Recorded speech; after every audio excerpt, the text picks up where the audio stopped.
We just got new updates on StarField and it's looking good. Bethesda's lead designer Emil and lead quest designer Will answered 16 questions the community's been asking. Here they are. Number 1. Can we buy homes or property in main cities? It has been confirmed players will indeed be able to purchase property, either as a purchase or as a reward achieved through doing specific quests. Will this be similar to Elder Scrolls, where players can purchase properties in town? Will this feature allow for possible fast travel to your own dwellings, similar to Fallout 76? More importantly, how many properties can a player own at any one time?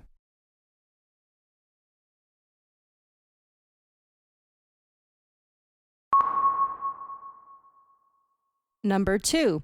If we get the kids stuff trait, will our parents be generated based on our character's look, or are there standard parents put in place?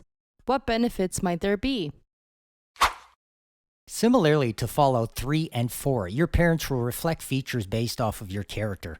This time around, it looks like there has been an improvement to the facial technology. Voice actors were also recruited to play the role of the parents. Oh, and you can get stuff? Does this mean I'm getting presents for my birthday?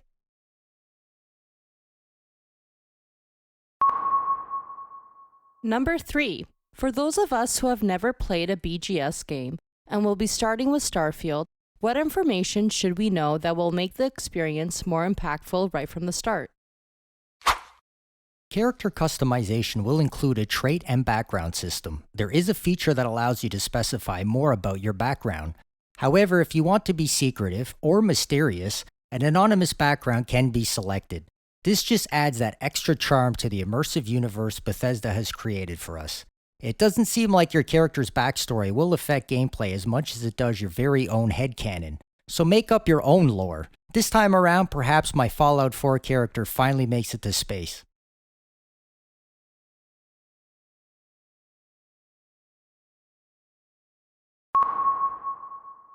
Number 4. How will the smuggling cargo system work? Can we hide it somewhere on this ship and sell it for more currency later?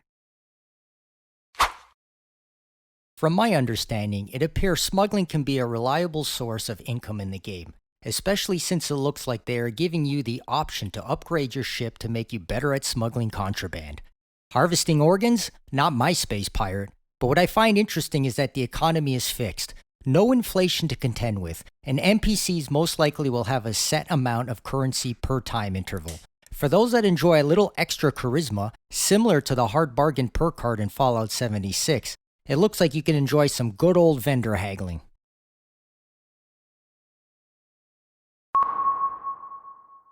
Number 5. Will there be a jail system if we committed crimes?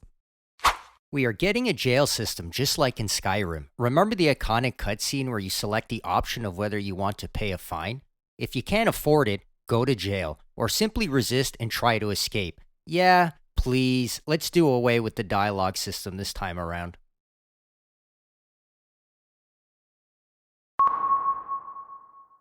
Number 6. Will time pass when not in the game? For example, will my trade routes, outposts, and mining operations continue to produce, or does that only occur while actively playing? Looks like we won't be able to get filthy rich in the game simply by relaxing. Time will not pass when not in the game, meaning you have to work for your money. No one tell them. We will just leave the game running and go get a coffee. Number 7. Can you be a double agent in the game? For example, if you join the United Colonies, can you also join the Crimson Fleet and give the United Colonies information? And what factions have that feature if they do? According to Will, you can independently play the questline for each faction. Sound familiar? Anyone who has played Fallout 76 knows you can play the Raiders and Settlers questline separately to get reputation in both. And just like the final mission at Vault 79, you will decide which faction to support and which faction to betray. This time around, it's the Fleet or the United Colony System Defense. My character's strategy will be playing all sides. I'm pretty sure my character will be suffering from commitment issues in the game world. Number 8. Depending on traits selected during character creation, will it at all be possible to play through the game in a pacifist mode, For example, without killing anyone or even potentially anything? So it doesn't look like a non-lethal playthrough is possible. Sorry, content creators. Now what will I watch at 3 a.m. when I'm endlessly scrolling? But it does seem we will be given some options to get close to non-lethal, at least for us. Remember when someone tried to hire mercenaries to kill everyone for them in Fallout? Or use the speech system to beat the final boss with the most epic dialogue option? Are you a guns-blazing space cowboy, or are you just like friendship and tranquilizer darts? Number 9. What are the beliefs and basic history of the religions we can join? For example, Sanctum Universum, Enlightened, Great Serpent. The game incorporates existing real-world religions, although their emphasis remains limited, with the primary focus directed towards the new belief systems.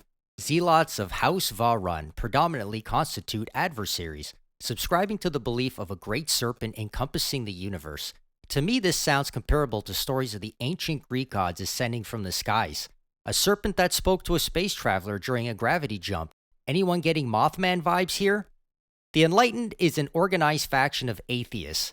Meanwhile, Sanctum Universum adherents hold the conviction that jump drives were bestowed to enable the search for a divine presence within the universe.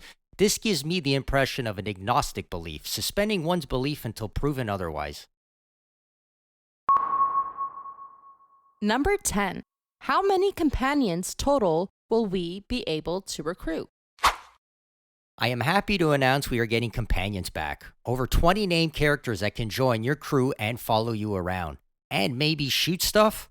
Pacifist mode, anyone? Works for me, otherwise next thing we know they will be requesting a pay raise. Number 11. When we assign crew members to work at outposts, do we have to pay them salaries? I am so happy they chose to make companions a one-time purchase for hire. According to Emil, the player should have less things to keep track of. Perhaps this game is more about exploration and storyline rather than micromanaging inventory and surviving. Number 12. Will our companions be able to level up their perks? Will their perks stack with ours? Content creators should be happy about this one. Companions have different starting ranks and perks, meaning we will likely get a companion tier list someday on YouTube. Although vague, Emil seems to have stated that perks stack with yours when relevant, so your stats won't affect the companion directly, but if they, let's say, have a gravity jump range perk and so do you, it looks as though they will stack. Number 13. What are your favorite parts of the game? Best parts of the game, according to them, are the quests and the city Neon. So really watch out for the cyberpunk city of Neon. There may be a lot more to the city than lets on.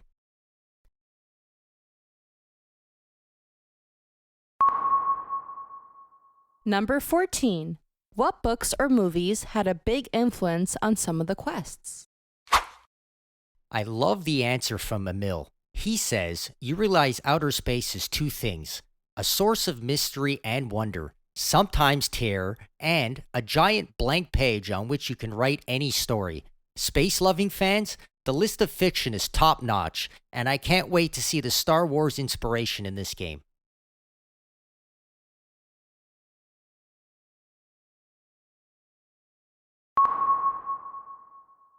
Number 15. What are some favorite small details in StarField to add to the immersion? The list includes a NASA punk feel, meticulously designed outfits, music, lore, sound effects, lots of buttons. Yeah, let's hope they nailed them right. Nothing worse than holding the controller button for 2 seconds to push a button in-game instantaneously. And sandwiches? Okay. Number 16. What is the history of the mechs? Mechs are relics of the Colony War. Most likely each side has a bunch of lore to be discovered. And players, keep your eyes open for an old mech battleground. Wait, no one said anything about an old mech battleground. There you have it. 16 questions answered. Ciao for now.